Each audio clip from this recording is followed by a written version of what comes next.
Oh boy.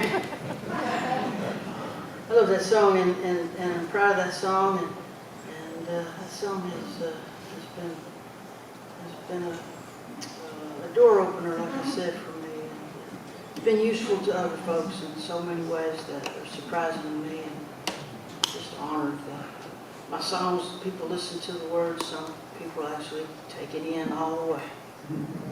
Grateful for that. So I wrote a book about that. It's called Saved by a Song. And the subtitle is The Art and Healing Power of Songwriting. Music has been really a salvation for me, like literally. And so when people ask me if I believe songs can change the world, my answer is yes, it has changed my world. And I do think there is a power in music, particularly music that is not escapist, but music that goes the other direction. See, a song can change your heart because it has the power to generate empathy. The changed heart, now that can change your mind. When the mind changes, the person changes, and when people change, isn't that how you change the world? Now it's one song, one heart, one mind, one person at a time, but Bruce Springsteen said, music is a repair shop, and basically I'm a repairman. I've always loved Bruce Springsteen, but I tell you what, I love him now more than ever.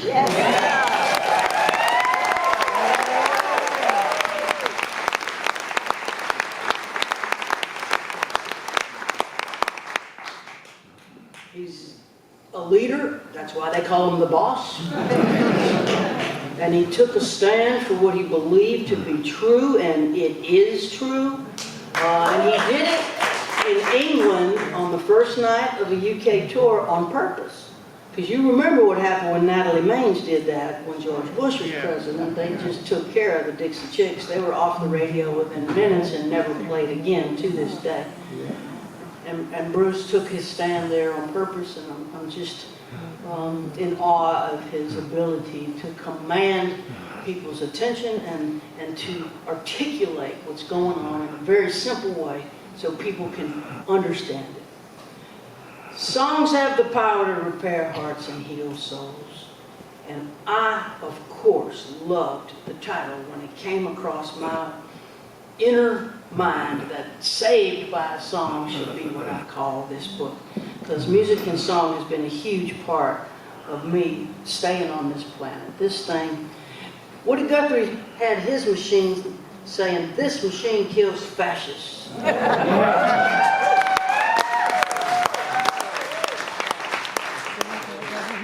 And I work with songwriters these days, a lot of songwriters. I teach songwriting a lot.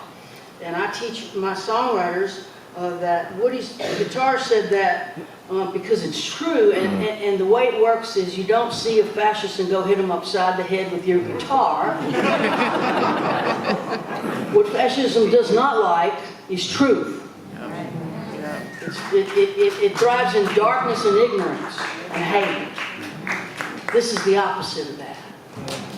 And artists will be under siege, I'm sure. We're headed there fast, and that will not shut me up for one fucking second.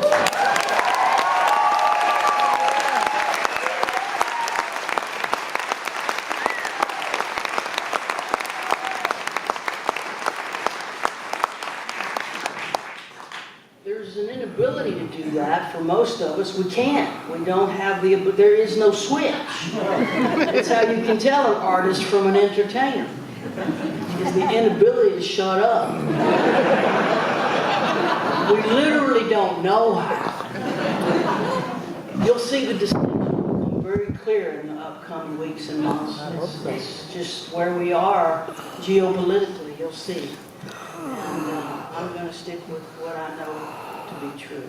This song is a song I wrote with the great Vince Gill. It's a song that came because he played a show with Mavis Staples, and she said something to him that he thought would be a good idea to bring to me. When they were leaving the stage, Mavis said to Vince, this is my best Mavis impersonation, Vince, Vince, son, Vinny, We've seen some times, haven't we? We've sure seen some times. Vince said, Mary, I think sometimes is a song, and you and I should write it. I said, great. Mavis said it. We love Mavis. Mavis is the queen at our house. There's a giant poster of Mavis Staples over Jamie's side of the bed.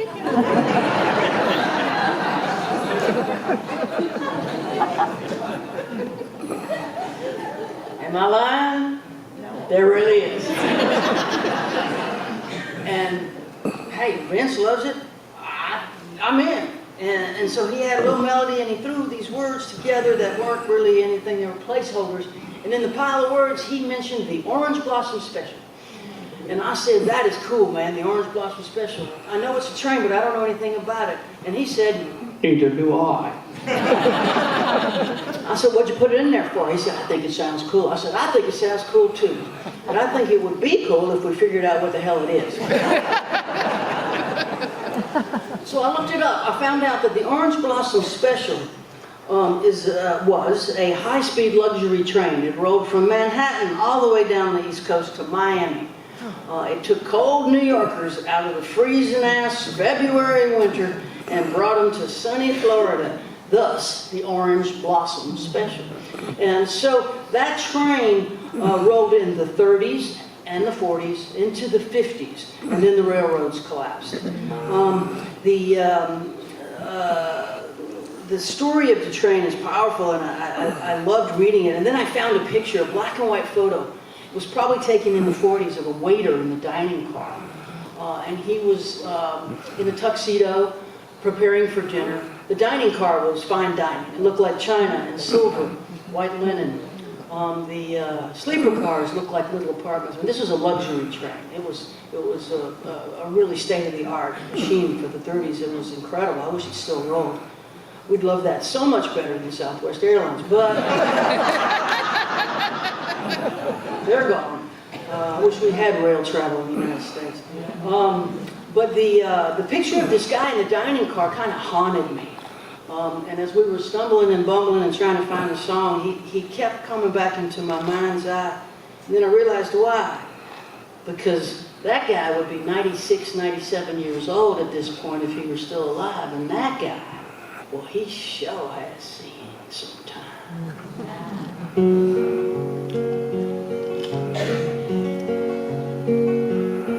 I worked the Orange Blossom Special, 48 to 54, Manhattan to Miami. I worked in the dining car till Eisenhower built the interstates and jetliners sailed the skies, and luxury trains were shuttered and the railroads up and died. Sometimes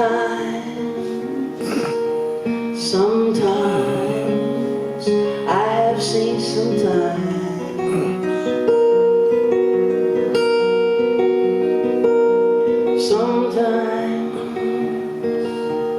Sometimes I have seen sometimes.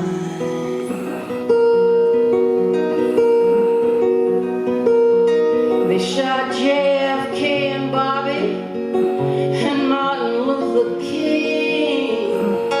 These days guns are everywhere, Lord, they shooting everything. I saw my first black president, made me so proud I cried.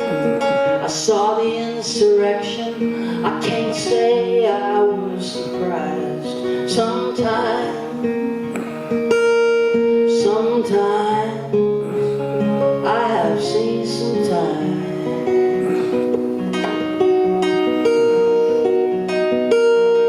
Sometimes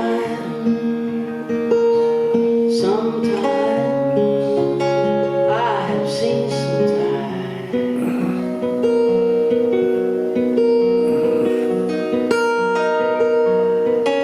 I am an old man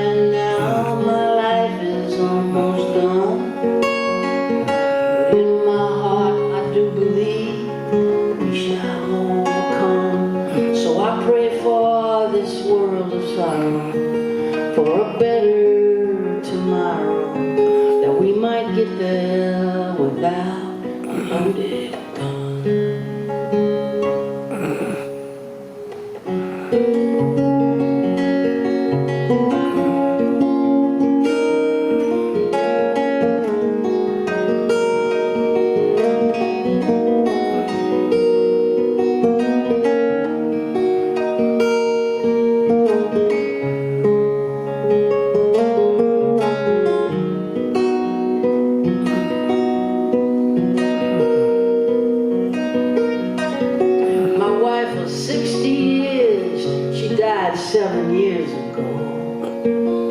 And when I dream about her, in my dreams we are not old. If you see a locomotive rolling down the line, would you stop and think about us? If you hear a whistle whine sometime